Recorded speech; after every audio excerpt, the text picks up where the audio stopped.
মাননীয় আজিৰ সভাৰ সন্মানীয় সভাপতি তথা অসমৰ মাননীয় শিক্ষামন্ত্ৰী ডাক্তৰ ৰণোজ পেগু ডাঙৰীয়া, মঞ্চত আসন অলংকৃত কৰা ধেমাজি জিলাৰ বিদ্যালয়সমূহৰ সন্মানীয় পৰিদৰ্শক মহোদয়া তথা আজিৰ সভাৰ উদ্বোধক মহোদয়া, মঞ্চত আসন অলংকৃত কৰা ধেমাজি জিলাৰ তথা অসমৰ শৈক্ষিক আৰু সামাজিক ক্ষেত্ৰৰ মঞ্চত আসন অলংকৃত কৰা বৰেণ্য বিশিষ্ট ব্যক্তিসকল, বিভিন্ন জাতীয় সংগঠনৰ নেতৃত্ব বহন কৰা সন্মানীয় নেতৃবৃন্দ, মোৰ অতি শ্ৰদ্ধাৰ সাংবাদিক বন্ধুসকল, এই বিদ্যালয়খনৰ প্ৰাক্তন সন্মানীয় ছাত্ৰ ছাত্ৰীসকল, এই বিদ্যালয়খনৰ বৰ্তমানৰ অধ্যক্ষ মহোদয়ৰ পৰা আৰম্ভ কৰি শিক্ষাগুৰুসকল, অঞ্চলটোৰ স্থানীয় ৰাইজ আৰু মৰমৰ ছাত্ৰ ছাত্ৰীসকল, প্ৰথমতে মই সকলোকে আজিৰ এই তিনিদিনীয়াকৈ অনুষ্ঠিত হোৱা মহাৰজত জয়ন্তীৰ মুকলি সভাৰ এই মুহূৰ্তৰ যিটো অনুষ্ঠান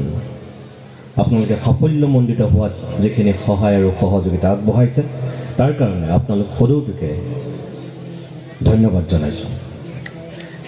দ্বিতীয়তে, সেইসকল নমস্য ব্যক্তিক এই মুহূৰ্তত মই শ্ৰদ্ধাৰে সুঁৱৰিছোঁ যিকেইগৰাকী মহান মনীষীৰ প্ৰচেষ্টাত 1946 চনত ধেমাজি জিলাৰ ভিতৰতে প্ৰথমখন উচ্চ শিক্ষানুষ্ঠান হিচাপে বৰদলনিত এই শিক্ষানুষ্ঠানখনৰ জন্ম দিয়াৰ তেওঁলোকে চিন্তা কৰিছিল। সমগ্ৰ ধেমাজি জিলাৰ বৃহত্তৰ অঞ্চলটোক জ্ঞানৰ পোহৰেৰে আলোকিত কৰিবৰ কাৰণে সেই তেতিয়াই তেওঁলোকে চিন্তা কৰি ইয়াত এই যে বীজটো ৰোপণ কৰিছিল তেখেতসকলক মই শ্ৰদ্ধাৰে সোঁৱৰণ কৰিছোঁ।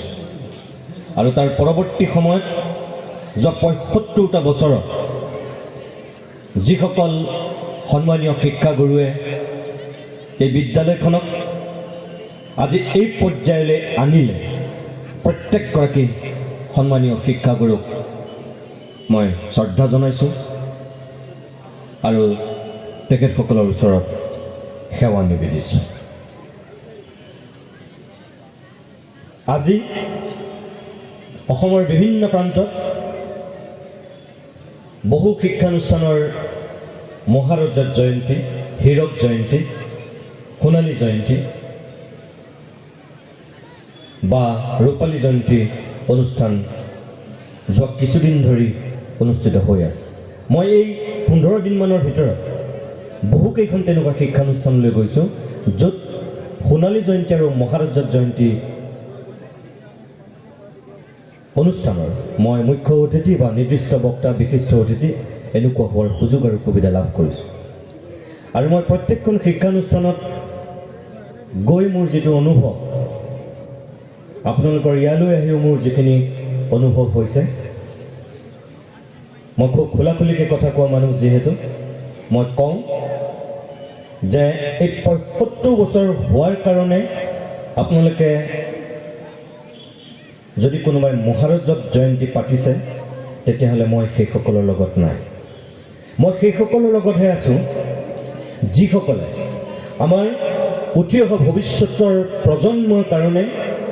আমাৰ সমাজখনৰ কাৰণে, আমাৰ সাহিত্য, শিক্ষা, সংস্কৃতিৰ ভৱিষ্যতৰ স্বাৰ্থত আৰু আটাইতকৈ ডাঙৰ কথা আমাৰ যিবিলাক সপোন, সেই সপোনবিলাকৰ স্বাৰ্থত আপোনালোকে যদি অধিক ৰোমন্থন কৰি এই শিক্ষানুষ্ঠানখনক আৰু অধিক গৰিমামণ্ডিত কৰাৰ লক্ষ্য আৰু উদ্দেশ্য লৈ এই মহাৰজত জয়ন্তী উদযাপন কৰিছে তেনেহ'লে মই অন্তৰৰ পৰা আপোনালোকক শুভেচ্ছা জনাইছোঁ আৰু ভগৱানৰ ওচৰত প্ৰাৰ্থনা কৰিছোঁ যে আপোনালোকৰ লক্ষ্য আৰু উদ্দেশ্য সাৰ্থক হওক। বহুতেই পাতিব লাগে কাৰণে পাতে।